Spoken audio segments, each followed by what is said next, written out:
프레이저 섬은 화창한 호주 퀸즐랜드 해안가에 위치한 섬입니다. 하지만 그 아름다움에 속지 마세요. 세상에서 가장 위험한 해변 중 하나니까요. 이 섬에는 의사의 진료를 받을 곳이 없습니다. 그러니까 위험에 처하게 되면 스스로 알아서 해야 한다는 거예요. 이곳에선 딩고의 공격이 아주 흔하죠. 딩고가 뭔지 모르신다고요? 사랑스러운 강아지처럼 보이지만 조심해야 합니다. 매우 위험한 야생동물이거든요. 두려워해야 할 건 이를 가는 딩고만이 아니에요. 이 섬 주변의 바다에서는 백상아리들이 헤엄치고 있으며 해파리도 있어요. 프레이저 섬은 세계에서 가장 위험한 동물들의 집이기도 한데요. 그중 하나인 푸른병 해파리는 촉수의 독침 한 번으로 성인을 금방 쓰러뜨릴 수 있습니다. 섬에 있는 동물들을 간신히 피한다고 해도 바다 자체도 아주 위험합니다. 파도가 믿을 수 없을 정도로 거칠고 강한데요. 해안의 사람을 끌어갈 수 있을 정도로 해류가 강합니다. 그리고 문제가 생기면 구조하러 올 인명구조원도 없다는 거 기억하시죠? 이곳은 모래도 위험합니다. 빽빽한 모래 언덕에서 자동차 전복사고가 항상 일어난다고 해요. 모래밭 전용 자동차를 타는 게 제일 좋은 선택일 거예요. 여행객들은 종종 바로 아래에 있는 호수에서 놀기도 하지만 이 호수는 또 엄청나게 얕아서 안전하지 않다고 합니다. 프레이저 아일랜드는 아름다운 전망으로도 유명하죠. 하지만 발걸음을 조심해야 합니다. 세상의 꼭대기를 즐기고 싶으실지도 모르겠지만 들쭉날쭉한 바위가 가득한 가장자리와 아래 해안에 부딪히는 파도로부터는 멀리 떨어지는 게 좋을 거예요.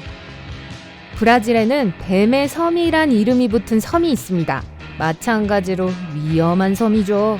어떤 위험이 도사리고 있냐고요? 이곳에는 독사인 골든 랜스헤드 수천 마리가 살고 있습니다. 지구상에서 가장 많은 양의 독을 지닌 뱀 중 하나예요. 0.5m 이상 자라며 이 뱀에게 물리면 빠르게 반응하는 독 때문에 물린 곳 주변의 살이 녹게 될 거예요. 106에이커짜리 작은 섬에 약 4,000마리의 뱀이 살고 있습니다. 뱀의 섬은 아주 위험한 장소이기 때문에 브라질 정부에서는 그 누구도 이 섬에 가지 못하도록 막았습니다. 수년 동안 이 섬을 용감하게 지켜낸 유일한 거주자는 등대 관리자와 그의 가족뿐이었어요. 하지만 동네의 소문에 따르면 어느 날 밤 한 무리의 뱀이 창문을 통해 이 가족의 집에 기어들어왔고 다시는 누구도 그들을 볼 수 없었다고 합니다. 방독면 마을로 알려진 미야케지마 섬은 서둘러 방문할 만한 곳은 아닙니다. 지난 몇 년 동안 불타는 활화산이 몇 번이나 폭발한 섬이거든요. 몇 차례의 대규모 분화 후 섬 전체에 독성이 강한 가스가 퍼지게 되었고 주민들은 이제 항상 방독면을 휴대해야 합니다. 독가스의 농도가 지나치게 높아지면 섬 전체에 무서운 경보가 울리죠. 이 섬은 또한 악마의 바다 한가운데에 있어요. 이 바다의 어느 구역에서 배가 종종 불가사의하게 사라지는데 전문가들도 그 이유를 알지 못합니다. 노스 센티넬 섬에는 외딴 곳에서 단절되어 살고 있는 부족이 있습니다. 이들은 6만 년 이상 이 섬에서 현대기술이나 외부와의 접촉 없이 홀로 살아왔어요. 이들이 선택한 방식이었죠. 이 부족은 섬에 들어오려는 모든 사람에게 화살을 쏜다고 합니다. 섬을 방문한 사람들의 이야기는 많지 않아요. 다시 돌아온 사람이 별로 없거든요. 카리브해의 사바섬에서 걱정해야 할 것은 유령이나 바닥을 기어다니는 뱀이 아닌 허리케인입니다. 지난 150년 동안 이 작은 섬은 세계 어느 곳보다 더 심한 허리케인의 피해를 입었습니다. 강한 원형 폭풍인 열대성 사이클론이 7번이나 지나갔죠. 이 폭풍의 바람은 시속 254km에 이를 수 있어요. 누가 버틸 수 있을까요?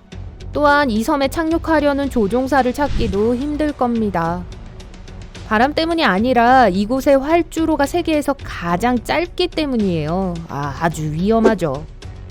길이가 약 400m밖에 되지 않고 거대한 바위 능선 2개가 활주로를 둘러싸고 있어서 실수를 하면 큰일이 날 거예요. 하와이의 킬라우에아 해변은 세계에서 가장 위험한 곳 중 하나였어요. 킬라우에아 화산이 지난 35년 동안 거의 지속적으로 폭발해 주변 바다로 붉은 용암을 분출하고 있었거든요. 용암 때문에 물의 온도가 심지어 끓는 점까지 도달할 뻔했어요. 다행히 현재는 더 이상 분화하지 않고 있습니다.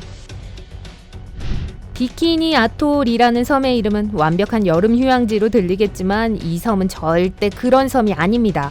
이 섬의 방사능 수치가 위험할 정도로 높아서 원래 살던 사람들도 이 섬을 떠나야 했거든요. 비록 90년대에 이 섬은 안전하다고 발표되었지만 원래 주민들이 이 섬으로 돌아오는 것을 거부해왔습니다. 이 지역에서 낚시를 적게 하게 되자 그 후로는 먹이를 찾아 헤엄치는 상어의 수가 크게 증가했는데요. 이상하게도 산호초와 암초도 번성하고 있다고 합니다.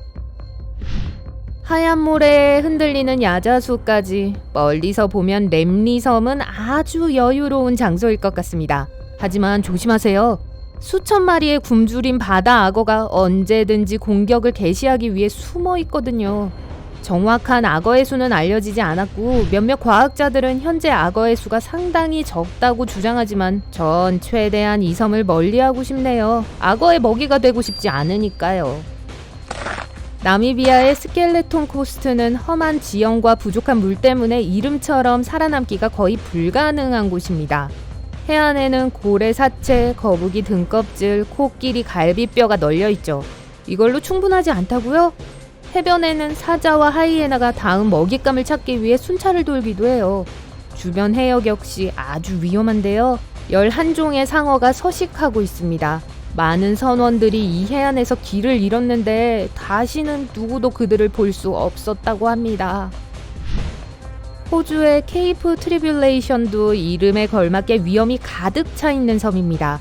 바다에 따끔따끔한 해파리가 가득 차 있기 때문에 이곳에서 수영을 하려면 이를 막아줄 특수복을 입어야 해요. 물속에는 바다 악어도 숨어 있습니다.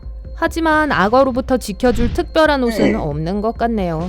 따가운 건 해파리뿐만이 아니에요. 나무 역시 아주 따끔거릴 수 있어요. 나뭇잎이 악어 이빨처럼 들쭉날쭉하고 뾰족하게 나 있거든요. 육지에는 성미가 못된 화식조가 있습니다.